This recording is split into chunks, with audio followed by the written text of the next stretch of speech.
여러분이 매일 쓰는 인터넷, 그 속에는 우리가 잘 보지 못하는 아주 핵심적인 부분이 있거든요. 근데 바로 그 부분이 지금 이 순간에도 계속 공격받고 있다는 사실 혹시 알고 계셨나요? 오늘은 바로 이 보이지 않는 전쟁의 실체를 한번 파헤쳐 보겠습니다. 자, 한번 상상해 볼까요? 만약에 인터넷의 전화번호부가 여러분한테 대놓고 거짓말을 한다면 어떨 것 같으세요? 우리가 DNS라고 부르는 시스템이 바로 그 전화번호부 역할을 하는데요. 오늘 우리가 다룰 모든 문제의 시작점이 바로 여기입니다. DNS 공격이란 건 그러니까 이 인터넷 주소록 자체를 조작하는 사이버 공격을 말해요. 예를 들어 여러분이 은행 사이트에 접속하려고 주소를 딱 쳤는데 공격자가 이걸 교묘하게 가로채서 개인정보를 몽땅 훔쳐가는 가짜 사이트로 보내버리는 거죠. 심지어 서비스 전체를 마비시킬 수도 있고요. 좋아요. 그럼 첫 번째 공격부터 바로 들어가 보죠. 네임 스쿼팅입니다. 이건 공격자가 네트워크에 있는 멀쩡한 기기인 척 아주 교묘하게 사칭하는 방법이에요. 네임 스코팅, 말 그대로예요. 이름을 뺏는 거죠. 공격자가 자기 컴퓨터를 네트워크에 있는 정상적인 컴퓨터랑 똑같은 이름으로 등록해버리는 거예요. 이건 마치 다른 사람 우편함에 자기 이름표를 몰래 붙여서 중요한 편지를 중간에서 가로채는 거랑 똑같아요. 결국 모든 데이터가 엉뚱한 곳으로 가게 되는 거죠. 그럼 이걸 어떻게 막을 수 있을까요? 방법이 있습니다. 바로 이름 보호라는 기능인데요. 이건 각 컴퓨터마다 고유한 디지털 신분증 같은 걸 하나씩 주는 거예요. 이 신분증을 DHCID라고 부르는데 컴퓨터의 고유한 하드웨어 주소, 즉 맥 주소랑 컴퓨터 이름을 합쳐서 만들거든요. 그래서 만약 다른 컴퓨터가 이미 사용 중인 이름을 훔쳐 쓰려고 하면 이 DHCID라는 디지털 신분증이 다르니까 시스템이 당신은 진짜 주인이 아니네요 하면서 접속을 딱 막아버리는 원리입니다. 자, 화면 좀 보세요. 이게 바로 그 실제 설정 화면이거든요. 뭐 복잡하게 코딩하고 그럴 필요가 없어요.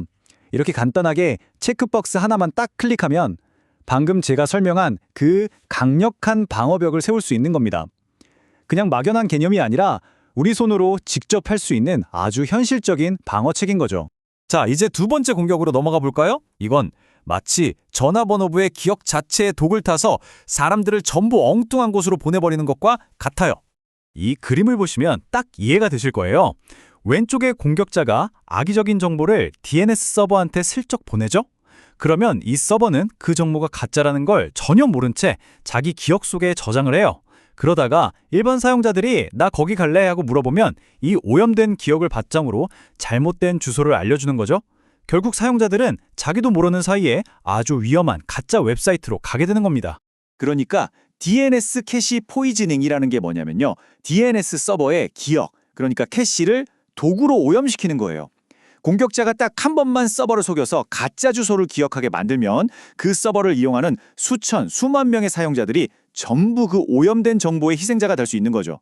단 한 번의 공격으로 어마어마한 피해를 낳는 겁니다. 이걸 막는 방법도 크게 두 가지가 있어요. 첫 번째, 오염 방지 보안 캐시. 이건 아주 똑똑한 경비원 같아서 조금이라도 의심스러운 정보는 아예 기억 창고에 들어오지도 못하게 딱 막아버립니다. 두 번째는 DNS 소켓풀인데요. 이건 통신할 때마다 다른 비밀 통로를 쓰는 것과 같아요. 요청을 보낼 때마다 출발 지점, 즉 소스 포트를 계속 바꾸니까 공격자 입장에서는 어디서 뭘 가로채야 할지 예측하기가 훨씬 더 어려워지는 거죠. 이것도 보세요. 아까랑 똑같죠? 이 중요한 보안 설정도 사용자 인터페이스에서 이렇게 간단하게 켤 수 있습니다. 정말 작은 설정 하나가 엄청난 차이를 만든다는 걸 다시 한번 보여주네요. 세 번째 공격입니다. 이건 좀 무식한 방법이라고 할 수 있는데요. 그냥 가짜 요청을 홍수처럼 퍼부어서 DNS 서버를 압도하고 다운시켜버리는 방식입니다. DNS 클라이언트 플러딩은 말 그대로 서버의 요청에 홍수를 일으키는 거예요. 특히 진짜 악명 높은 게 바로 NX 도메인 공격이라는 건데 이게 뭐냐면 공격자가 세상에 존재하지 않는 주소를 계속해서 물어보는 겁니다. 그럼 서버는 없는 주소를 찾으려고 자기의 모든 힘을 다 쏟아붓다가 결국 지쳐서 쓰러져 버리는 거죠. 이걸 막는 방법은 의외로 간단합니다. 바로 속도 제한을 거는 거죠. 고속도로 톨게이트처럼 비정상적으로 많은 요청을 보내는 특정 IP 주소를 딱 발견해서 어이쿠, 당신 너무 과속하시네요. 잠시 멈추세요 하고 접근을 차단하는 원리입니다. 이걸로 서버가 과부하에 거리는 걸 막을 수 있는 거죠. 자, 이제 마지막 두 가지 공격을 볼 텐데 이건 훨씬 더 교묘하고 진짜 정교합니다. 첫 번째는 DNS 자체를 해커의 비밀 통로로 만들어버리는 터널링이라는 기법이에요. 이 그림을 보면 원리가 바로 이해되실 겁니다. 마치 평범한 우편물 안에 암호화된 비밀 메시지를 숨겨서 보내는 거랑 똑같아요. 피해자 컴퓨터가 정상적인 DNS 요청인 척 위장을 해서 데이터를 외부로 몰래 빼돌리고 공격자의 서버와 비밀 통신 채널을 만드는 거죠. 대부분의 방화벽은 이걸 그냥 정상적인 통신으로 보고 통과시켜줍니다. 이게 어떻게 진행되냐면요. 단계별로 한번 뜯어보죠. 먼저 공격자가 판을 깔아놓고요. 피해자 컴퓨터를 악성 코드에 감염시킵니다. 그러면 이 악성 코드가 빼돌릴 데이터를 DNS 요청인 척 위장해서 공격자의 도메인으로 보내는 거예요. 이 요청은 정상적인 DNS 시스템을 그대로 통과하고 마지막에 공격자 서버가 응답하면서 완벽한 비밀 통로가 만들어지는 겁니다. 이렇게 은밀한 공격은 어떻게 막아야 할까요? 핵심은 크게 세 가지입니다. 첫째, 평소보다 비정상적으로 길거나 특정 도메인으로 너무 많은 DNS 요청이 가는지 항상 감시해야 하고요.